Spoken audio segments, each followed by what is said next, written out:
පාටකුරුල්ලෝ කතාවේ අංජන කොහොමද නිම්නාවිට කියලා කෙවින්ගේ ඔළුව අත ගාවන්නේ. අපි අද කතා කරන්න ඕනේ ඒ ගැන. පාටකුරුල්ලෝ ටෙලිනාට්‍යයේ ඉදිරි කතාව අංජනගේ තීරණය සහ ඉදිරි පෙරළිය ගැන අපි මෙලෙස අවධාරණය කරනවා.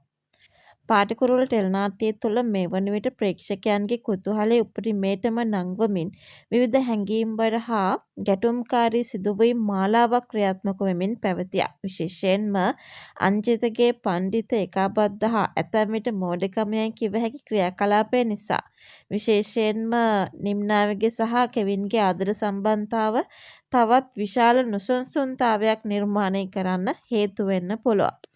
ඉතින් විශේෂයෙන්ම අංජනගත් අදූරදර්ශී තීරණයක් හේතුවෙන් විශේෂයෙන්ම ඔහුගේ සහෝදරයා වන මංජිත පවා ඔහුට දැඩි ලෙස බැනවදින්නට සූදානම් වෙනවා ඇති. මේ සියලු සිදුවීම් හරහා නිම්නාවි තුළද විශේෂයෙන් කෙවින් කෙරෙහි ලොකු කලකිරීමක් ඒ වගේම කේන්තියක් ඇති වෙලා අර කෙවින් පිටිපස්සෙන් එනකොට නිම්නාවි දුවන්නේ අන්න ඒ වගේ තත්ත්වයක් ඇති වෙන්න පුළුවන්. ඉතින් ඇත්තටම මේ මොකක්ද සිද්ධ වෙලා තියෙන්නේ? විශේෂයෙන්ම කෙවින්ගේ ඔළුව දැඩි ලෙස රිදෙන බවත් ඒ වේදනාව පාලනය කර ගැනීමට ඔහුට ලේසියෙන් කළ නොහැකි බවත් බරපතල තත්ත්වයක පවතින බවත් මේ වෙද්දි නිම්නාවිට අංජන කියලා.